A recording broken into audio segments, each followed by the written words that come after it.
حضرت نوح علیہ السلام کا ذکر چل رہا تھا اور آج کے درس میں بھی انہی کا واقعہ اور قصہ بیان کیا گیا ہے۔ حضرت نوح علیہ السلام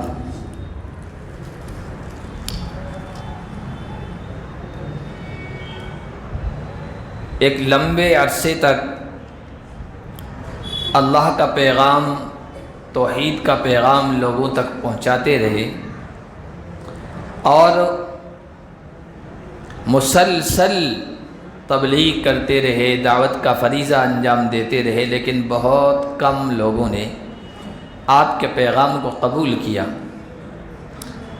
پھر جب یہ بات سامنے آ گئی کہ اب ان میں سے کوئی بھی ایمان قبول کرنے والا نہیں ہے، تو انہوں نے اللہ تعالیٰ کے دربار میں ہاتھ اٹھائے اور کہا کہ رب لا تذر علی الارض من الکافرین دیارا، پروردگار اب ان میں سے کسی کو اس دھرتی پر باقی نہ رکھ۔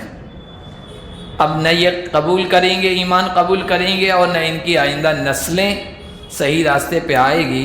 لا یلدوا الا فاجرا کفارا، لا تذر علی الارض من الکافرین دیارا انک ان تذرہم یضلوا عبادک، تمہارے آپ کے بندوں کو گمراہ کریں گے اور نسلیں بھی ان کی انہی غلط راستوں پہ چلے گی۔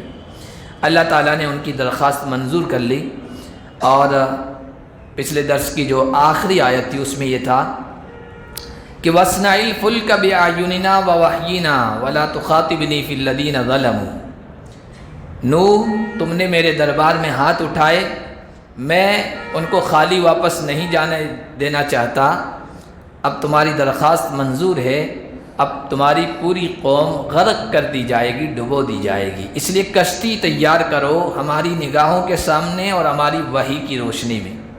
مفسرین کرام فرماتے ہیں کہ اس سے پہلے سمندروں کا سفر نہیں ہوتا تھا، کشتی اور بحری جہاز وغیرہ نہیں تھے، یہ پہلی مرتبہ کشتی بنائی جا رہی تھی، اس لیے خاص طور پر اللہ کی طرف سے رہنمائی کی گئی، کشتی بنانا سکھایا گیا۔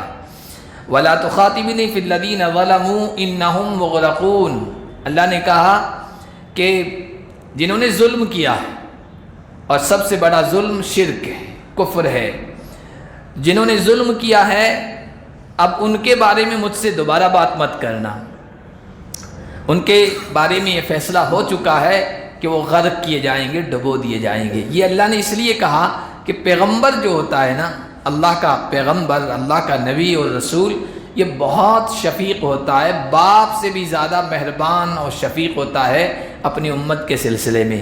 تو ہو سکتا تھا کہ ابھی تو درخواست کر دی ہے ڈبونے کی، برباد کر دینے کی، لیکن جب عذاب آتا ہوا اپنے آنکھوں سے دیکھے نا تو شفقت غالب آ جائے، رحمت غالب آ جائے، اور پھر اس وقت درخواست کرنے لگ جائیں پروردگار اس کو ہلاک مت کرنا میری قوم کو۔ ہوتا ہے جس طرح ماں جو ہے نا، ماں اپنی اولاد کو کبھی غصے میں آ کے بد دعا دے دیتی ہے، لیکن پھر جب حالات بگڑتے ہوئے دیکھتی ہے نا تو کہتی پروردگار اس کے حالات ٹھیک کر لے، اس کو برباد مت کر، شفقت غالب آ جاتی ہے۔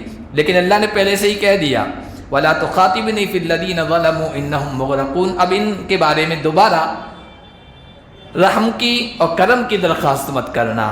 اسی سے علماء کرام نے یہ مسئلہ نکالا ہے کہ کسی فرد یعنی کسی ایک انسان یا کسی قوم، کسی جماعت، کسی گروہ کے بارے میں یقینی حد تک معلوم ہو جائے کہ اب یہ صحیح راستے پہ آنے والے نہیں ہیں، یا وہ کفر کی حالت میں، شرک کی حالت میں، بے ایمانی کی حالت میں اس دنیا سے چلا گیا ہے یا چلی گئی ہے جماعت، گروہ، تو پھر اس کے بارے میں دعائے مغفرت نہیں کر سکتے ہیں، پھر اس کے لیے رحم کی دعا نہیں کر سکتے ہیں، نہ ایصال ثواب کر سکتے ہیں۔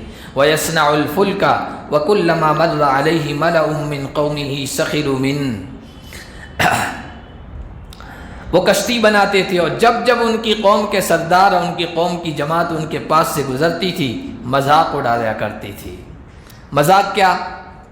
طرح طرح کی باتیں، کمنٹ پاس کرنا، جملے کسنا، جیسے اہل ایمان کے ساتھ ہر زمانے میں یہی معاملہ رہا ہے، آج بھی اہل ایمان کے ساتھ اسی طرح کے تبصرے کیے جاتے ہیں، مذاقیہ، ان کے لباس کے بارے میں، ان کی داڑھی کے بارے میں، برقعے کے بارے میں، اسلامی لباس کے بارے میں، شریعت کے احکام کے بارے میں، اب سوشل میڈیا دیکھیں اس طرح کے تبصرے بھرے پڑے ہیں. یہ کوئی آج کی روش نہیں ہے کافروں کی، ظالموں کی، مشرکوں کی اور ناانصافی کرنے والوں کی. یہ روش پرانی ہے. مذاق کیا حضرت نوح علیہ السلام سے.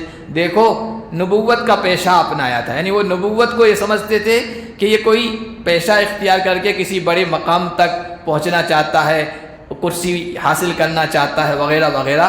کہنے لگے پہلے نبوت کا پیشہ اختیار کیا، وہ چلا نہیں، اس میں کامیاب نہیں ہوا تو اب کارپینٹر بن گیا ہے، بڑی بن گیا ہے، اب کشتی بنا رہا ہے. کبھی کہا کرتے تھے کہ دیکھو ہم تو اس کے بارے میں کہتے تھے نہیں، کیسی کیسی باتیں کرتا ہے کہ سب کچھ ایک ہی ہے، کرنے والی ذات ایک ہے، بس اسی سے ہوتا ہے، کسی سے کچھ نہیں ہوتا ہے. اس کے ہاں تو شرک تھا، ہزاروں اور سینکڑوں معبود وہ بنائے ہوئے تھے. تو ان کی یہ بات سمجھ میں نہیں آتی کہ سارے ڈپارٹمنٹ کا مالک ایک ہے، یہ سمجھ میں نہیں آتی تھی. تو کہتے تھے ہم تو ایسے ہی کہتے تھے یہ پاگل ہے، کہ دیکھو پاگل ہی تو ہے نا، یہ خشکی ہے، یہ صحرا ہے، یہ ریت ہے، کہاں ایک کشتی چلائے گا. دیکھو خشکی میں، صحرا میں، ریگستان میں کشتی چلانے اور نجات کا سامان کر رہا ہے، بے وقوفی تو ہے. اور کبھی کہا کرتے تھے کہ ایک دوسرے سے بھائی یہ کشتی کہاں چلائے گا، تو دوسرا جملہ کستا تھا ارے بھائی وہ تالاب ہے نا، جوہر ہے نا، وہ تھوڑا سا پانی گڈا اس میں یہ کشتی چلائے گا. اس طرح کے جملے کستے تھے. حضرت نوح علیہ السلام نے کہا ان تسخروا منا فإنا نسخر منکم کما تسخرون. اگر آج مذاق اڑا رہے ہو نا تو ہم بھی تم سے مذاق کریں گے جیسا کہ تم کرتے ہو. یعنی یہ تو انداز ہے بھائی، مذاق تو تمہارا بننے والا ہے. عجیب لوگ ہو، عجیب قوم ہو، شامت آ پڑی ہے، مصیبت اوپر آ پڑی ہے اور تمہیں مذاق کی سوجی ہوئی ہے. میں اللہ کا پیغمبر ہوں، تمہیں تنبیہ کر رہا ہوں، چوکنا کر رہا ہوں، وارننگ دے رہا ہوں، مصیبت آنے والی ہے اور تم مذاق میں پڑے ہو. فسوف تعلمون، پتہ چل جائے گا، من یاتیہ عذاب یخزی، کس پر ایسا عذاب آتا ہے جو اسے رسوا کر دے گا اور اس پر ہمیشہ رہنے والا عذاب اترے گا. ہمیشہ رہنے والا عذاب تو آخرت کا ہے اور پہلے والا جو رسوا کر دینے والا عذاب وہ دنیا کا ہے. حتی اذا جاء امرنا وفارت النور، وہ وقت موعود یعنی متعین وقت جو اللہ تعالیٰ نے جس کا وعدہ کیا تھا کہ فلاں وقت طوفان آئے گا، جب وہ وقت آ گیا تو تنور جوش مارنے لگا. تنور سے کیا مراد ہے؟ مفسر قرآن، ترجمان القرآن، حبر الامہ حضرت عبداللہ بن عباس رضی اللہ تعالیٰ عنہ کہتے ہیں تنور سے وہی تنور ہے جس پر روٹی پکائی جاتی ہے، وہی مراد ہے. یہ تنور کہاں تھا؟ تو اب اس بارے میں کئی باتیں ہیں. حضرت نوح علیہ السلام کا وطن کہاں تھا؟ اس بارے میں بھی کئی اقوال ہیں. ایک تو یہ کہ موصل عراق میں تھا. ایک بات تاریخ کی یہ بھی ہے کہ حضرت نوح کا جو وطن تھا وہ یہاں ہندوستان ہی تھا. ایک تاریخی یہ بات بھی ہے. اور یہ جو تنور ہے یہ ہندوستان ہی میں تھا اور وہاں سے پانی کا چشمہ، سب سے پہلے پانی وہاں پھوٹنا شروع ہوا زمین سے.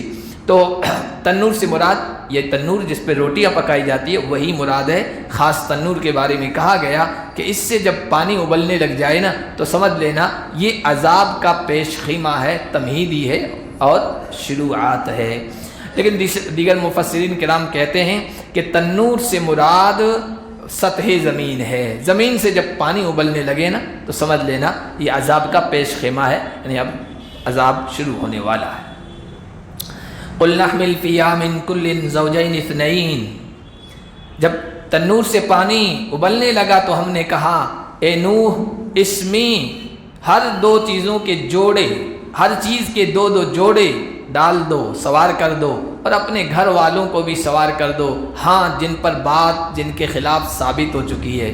جن کے خلاف بات ثابت کون سی؟ وَلَا تُخَاطِبْنِي فِي الَّذِينَ ظَلَمُوا، جو ظالم ہیں، بے ایمان ہیں، ان کو اس میں داخل نہیں کرنا، سوار نہیں کرنا، چاہے وہ آپ کے گھر والے ہی کیوں نہ ہو، خونی رشتہ دار کیوں نہ ہو، ان کو نہیں سوار کرنا ہے. وَمَنْ آمَنَ، اور جو ایمان لے آئے ہیں ان کو سوار کر لو.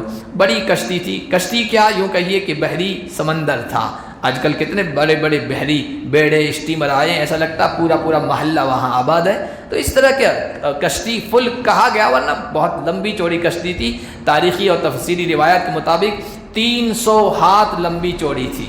جس میں 3 مالائیں تھیں، سب سے اوپر تو انسان تھے، بیچ میں کھانے پینے کی چیزیں تھیں، اور نیچے جو ہے نا جانور، جن کے بارے میں کہا گیا ایسے جانور جو نر و مادہ سے جن کی نسل چلتی ہے، جو انسانوں کے لیے ضروری تھے، ضرورت کی چیزیں تھیں، ان کو سوار کر لو۔ بلکہ بعض تفسیری روایت میں تو یہ بھی آتا ہے کہ کچھ درندے اور کیڑے مکوڑے بھی اس میں سوار کر دیے گئے تھے تاکہ ان کی نسل آگے چلے۔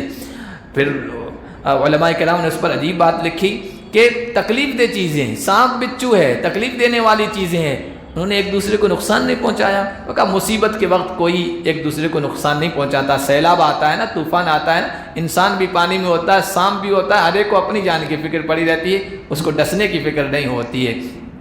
بعض علماء نے ایک تجربے کی بات کہی، اور یہ کوئی ایسی غلط بات بھی نہیں ہے، کہا کہ اس کشتی میں سانپ تھے، بچھو تھے، درندے تھے، جنگلی جانور تھے، سب تھے، اور کوئی انسانوں کو نقصان نہیں پہنچا رہا تھا۔ تو اس سے یہ نکالا کہ اگر کہیں انسان رہ رہا ہے، سو رہا ہے، اور اس کو یوں خطرہ ہے کہ کوئی تکلیف دہ چیز نقصان پہنچا دے گی، کیڑا مکوڑا، سانپ بچھو، تو وہاں پڑھ لینا چاہیے سلام علی نوح فی العالمین، سلام علی نوح فی العالمین، سارے جہاں والوں میں نوح پر سلامتی ہو۔ کیونکہ جب طوفان آیا تھا اور کشتی جب پانی پر تیرنے لگی تو اللہ تعالیٰ نے اس واقعے کو ذکر کیا، تو سلام علی نوح فی العالمین کہا، تو انشاءاللہ انسان صحیح سالم رہے گا، کوئی چیز اس کو نقصان نہیں پہنچا پائے گی۔ یہ ایک تجربے کی چیز ہے۔ وما آمن معه الا قلیل، اللہ فرما رہے ہیں ان کے ساتھ، کیونکہ اوپر کہا نا کہ تم پر ایمان لانے والے انہی کو اس پر سوار کرو، اللہ فرما رہے ہیں ایمان لانے والے بہت کم تھے، انگلیوں پر گنے جانے والے تھے، 72 یا 82 افراد 950 سال کی تبلیغ کے نتیجے میں مسلمان ہوئے ہیں۔ وما آمن معه الا قلیل، علماء کرام نے عجیب نکتہ لکھا ہے کہ دیکھو انسان ہے نا، انسان اپنی ہمت کے مطابق، اپنے حوصلے کے مطابق کام کرنے کا ذمہ دار ہے۔ انسان کا کام یہ ہے کہ صحیح بات لوگوں تک پہنچا دے، سمجھا دے، بیان کر دے، واضح کر دے، کھول کے بیان کر دے، اس کے بعد اس کی ذمہ داری نہیں ہے۔ اگر اس کی بات کوئی قبول کرتا ہے تب بھی وہ اللہ کے یہاں مقبول ہے، نہیں کرتا ہے تب بھی وہ اللہ کے یہاں مقبول ہے۔ یہ کوئی دلیل نہیں ہے کہ کس کے ماننے والے کتنے ہیں۔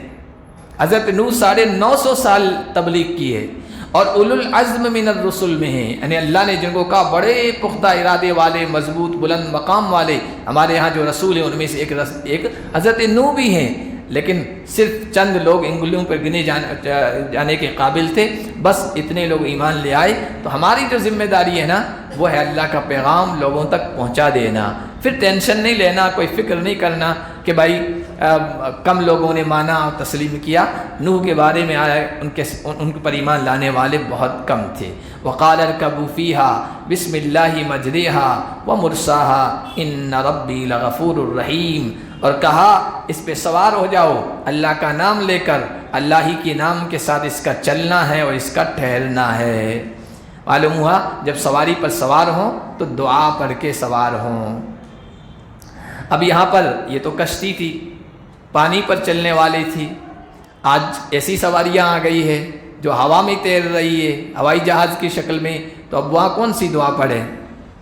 سبحان الذی سخر لنا ھذا یا بسم اللہ مجریہا و مرساہا، کون سی دعا؟ وہ زمین پہ بھی دوڑتا ہے، وہ فضا میں بھی تیرتا ہے۔ تو علماء کرام اللہ انہیں جزائے خیر دے، بڑی بہترین باتیں لکھی، کہا کہ ہوائی جہاز، اسے کشتی کے بارے میں تو یہی آیا بسم اللہ مجریہا و مرساہا، خشکی کے اوپر چلنے والی سواری تو سبحان الذی سخر لنا ھذا وما كنا له مقرنین وانا الی ربنا لمنقلبون پڑھنا ہے۔ جہاز پر سوار کون سی دعا پڑھیں؟ تو کہا کہ اس کی 2 شکلیں ہیں، وہ رن وے پر دوڑتا بھی ہے، زمین پر دوڑتا ہے، اس وقت آپ سبحان الذی سخر لنا پڑھ لیں، اور جب فضا میں تیرنے لگے تو اس وقت بسم اللہ مجریہا و مرساہا پڑھ لیں، کیونکہ یہ جس طرح کشتی پانی پر تیرتی ہے وہ ہوا میں تیر رہا ہے، تو وہاں کے مناسب یہ دعا ہے بسم اللہ مجریہا و مرساہا۔ یہاں سے علماء کرام نے ایک اور عجیب بات لکھی کہ ایک مومن جو ہوتا ہے اللہ کی ذات پر یقین رکھنے والا، وہ صرف اللہ کی ذات پر یقین رکھتا ہے، اسباب پر یقین نہیں رکھتا ہے۔ کشتی تیار ہو گئی، اب کافر ہوتا، غیر مومن ہوتا تو کہتا کشتی سوار اب بچ جائیں گے، بس آج بھی کافر قومیں، مشرک قومیں اسباب پر یقین کرتی ہیں۔ آپ دیکھیے ہتھیار بنتا ہے، ہتھیار بناتے ہیں، چاہے چلانے والا ہو، دور میزائل کی شکل میں ہو، دوسرا ہو، تو اس کی پوجا ہوتی ہے، سشتر پوجا کرتے ہیں کہ ہم نے بنا دیا اب یہی سب کچھ کرے گا۔ اللہ کے عین وقت پر وہ دغا دے جاتا، نہیں کام کرتا، لیکن ان کا ایمان یہ ہے اب ہم نے یہ بنا لیا، اب ہم کامیاب ہیں، اب دشمن کو ہٹ کر سکتے ہیں۔ لیکن ایمان والا اسباب پر کبھی یقین نہیں کرتا ہے، کیونکہ اسے یقین ہوتا ہے کہ میری تدبیر، میرا سبب شروع میں بھی چل سکتا ہے، بیچ میں رک بھی سکتا ہے، منزل تک پہنچ بھی سکتا ہے، نہیں بھی پہنچ سکتا ہے۔ وہ تو کہتا ہے بسم اللہ مجرہا و مرساہا، کشتی تو تیار ہے، اب آگے اللہ کے نام پر، اللہ کے بھروسے پر ہیں۔ یہ ایمان والے کا یقین ہوتا ہے، اسباب پر یقین نہیں کرتا ہے، اللہ کی ذات پر۔ ان ربی لغفور الرحیم، بے شک میرا رب بڑا بخشنے والا، رحم کرنے والا ہے، مہربانی فرمائے گا اور اس طوفان میں ہم نجات پائیں گے۔ وَهِيَ تَجْرِي بِهِمْ فِي مَوْجٍ كَالْجِبَالِ، اور کشتی ان کو لے کر چل رہی تھی موجوں میں، پہاڑوں کی طرح موجوں میں، بڑی بڑی موجیں۔ آپ نے اگر سمندر کا کنارے پر کبھی گئے ہوں، ایسا لگتا ہے دور سے کالے کالے پہاڑ دوڑتے چلے آ رہے ہیں، بڑا خوفناک ماحول ہوتا ہے۔ پھر یہ کہ طوفان ایسا جو عالمگیر تھا، اس وقت کی جتنی بھی دنیا تھی، انسانی آبادی تھی، اس کو پورے کو محیط تھا، گھیرے ہوئے تھا، تو کیسی موجیں اٹھ رہی ہوگی۔ آگے آ رہا ہے جودی پہاڑ، اور پہاڑ کے بارے میں آ رہا ہے وہ پہاڑ ارارات کا سلسلہ ہے، اور وہ نہ جانے کتنے ہزاروں فٹ اوپر ہے، اس سے بھی کئی گنا اوپر پانی چڑھ گیا تھا، ایسا خطرناک طوفان تھا۔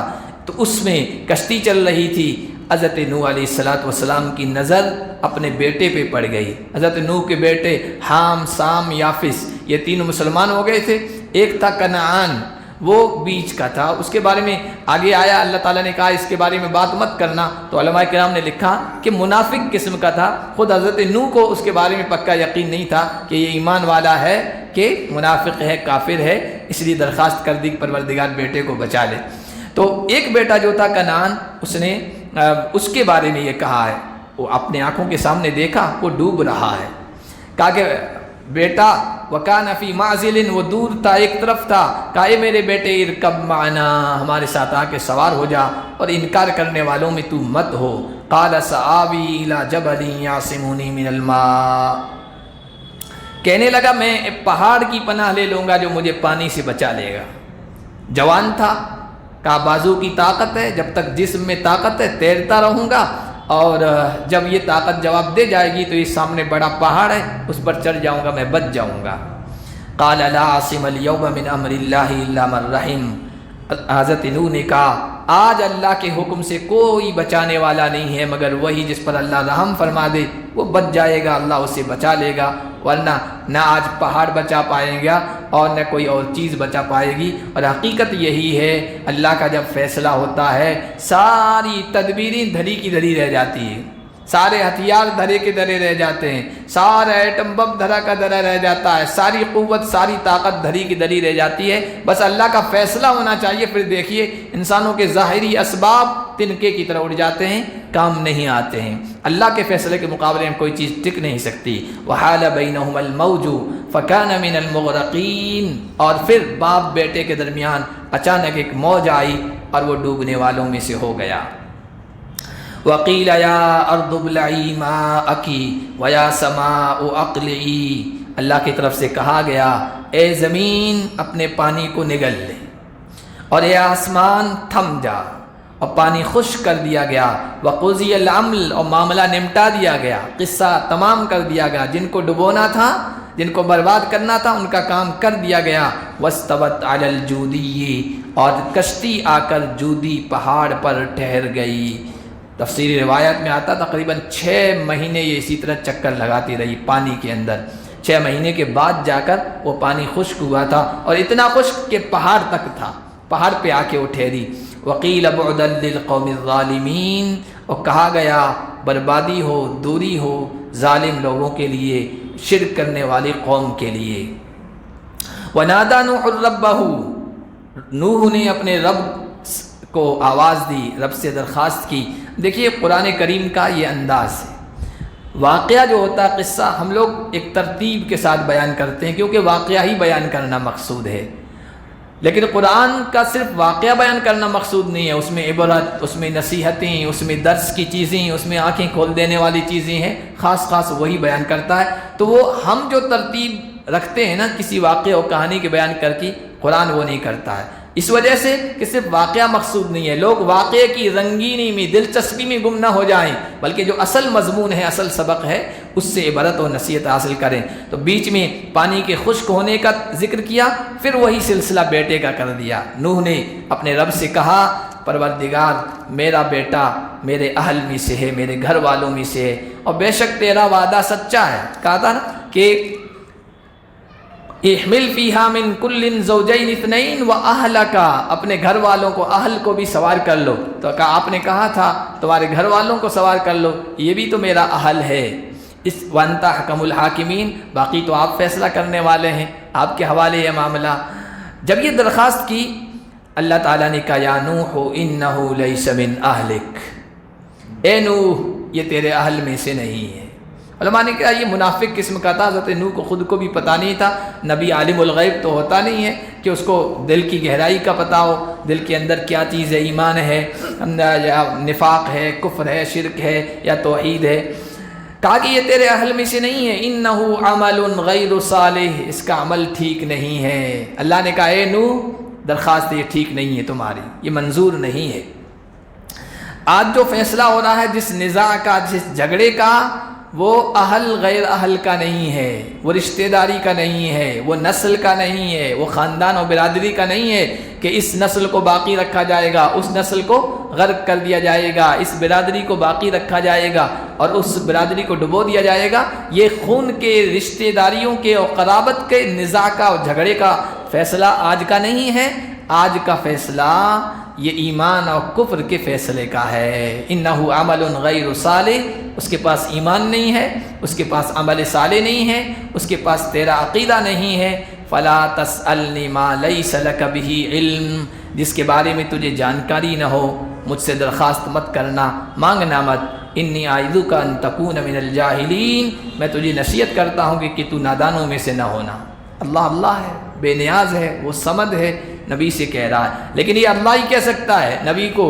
کوئی امتی اٹھے کہہ دے کہ نوح نے یہ غلطی کی اور فلاں نے، کسی امتی کو یہ حق نہیں ہے کہ نبی پر انگلی اٹھائے اور نبی کے بارے میں کوئی سخت جملہ کہے۔ اللہ کہہ سکتا ہے، وہ صمد ہے، وہ بے نیاز ہے، بہت سخت جملہ ہے۔ انی اعظک ان تکون من الجاہلین، نادانوں میں سے مت ہونا ایسی درخواستیں کر کے، میں تمہیں نصیحت کرتا ہوں۔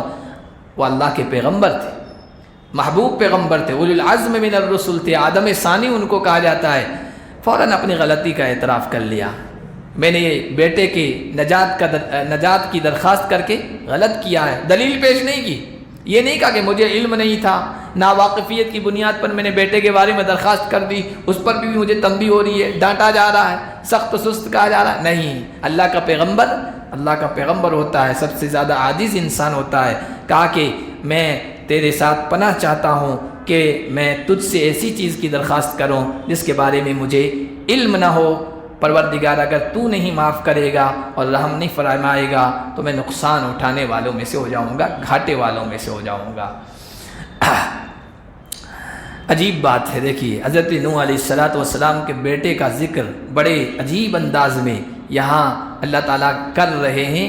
اس سے یہ بتلانا مقصود ہے کہ اللہ کے یہاں خونی رشتوں کا کوئی اعتبار نہیں ہے، خونی رشتوں کا اللہ کے یہاں اعتبار نہیں ہے، اللہ کے یہاں اعتبار ایمانی رشتوں کا ہے۔ نبی سے بھی بلڈ ریلیشن ہے، خونی رشتہ ہے، قرابت ہے، رشتہ داری ہے، لیکن ایمان نہیں ہے، عقیدہ ٹھیک نہیں ہے، عمل صالح نہیں ہے، نبی کی رشتہ داری بھی کام نہیں آئے گی، نہ دنیا میں بچا سکتی ہے اللہ کے عذاب و گرفت سے اور نہ آخرت میں بچا سکتی ہے۔ بہت سارے یہ عقیدہ رکھتے تھے، مکہ کے مشرک بیت اللہ کو بتوں سے بھر رکھا تھا، 360 بت مکے میں اور ارد گرد رکھے ہوئے تھے، اور کہتے تھے ہم تو ابراہیمی ہیں، ہم ابراہیم کے ماننے والے ہیں، ہم بخش دیے جائیں گے، معاف کر دیے جائیں گے، ہمارا کچھ نہیں بگڑے گا، یہ ان کے دماغوں میں بھرا ہوا تھا۔ یہی یہودی عزیر کے سلسلے میں کہتے تھے وہ بخشوا دیں گے، معاف کرا لیں گے۔ یہی عیسیٰ کے بارے میں کہتے ہیں ہم کچھ بھی کر لیں وہ ہماری کی طرف سے کفارہ بن گئے اور کل قیامت کے دن بچا لیں گے۔ اور یہودی کہا کرتے تھے ابراہیم لاٹھی لے کر جہنم کے دروازے پہ کھڑے ہو جائیں گے، اللہ کی طرف سے فیصلہ جن کے بارے میں یہودیوں کے بارے میں ہوگا کہ ان کو جہنم میں ڈال دو، وہ زبردستی چھڑا دیں گے۔ اور یہی سوچ بہت سارے مسلمانوں کی ہے، کیونکہ ہم فلاں شخصیت سے جڑے ہوئے ہیں، ہم فلاں پیر صاحب سے بیعت ہیں، ہم فلاں بزرگ کے جو ہے سلسلے میں داخل ہیں، تو بس ہمارے لیے معافی ہی معافی ہے، ہماری پکڑنی ہوگی۔ تو یہ قصہ بیان کر کے ایسے لوگوں کی سوچ کو درست کیا جا رہا ہے۔ اگر ایمان نہیں ہے اور نیک عمل نہیں ہے، نبی کی خون سے رشتہ داری بھی کام نہیں آئے گی۔ قیل یا نوح اہبط بسلام منا وبرکات علیک وعلی ممن معک، کہا گیا اے نوح ہماری طرف سے سلامتی کے ساتھ اب اتر جاؤ، تم پر برکتیں ہوگی اور ان قوموں پر بھی جو تمہارے ساتھ ہیں۔ قوم اس وجہ سے کہا جتنے بھی لوگ تھے نا، آگے قومیں انہی سے بننے والی تھی، آگے نسلیں انہی سے چلنے والی تھی۔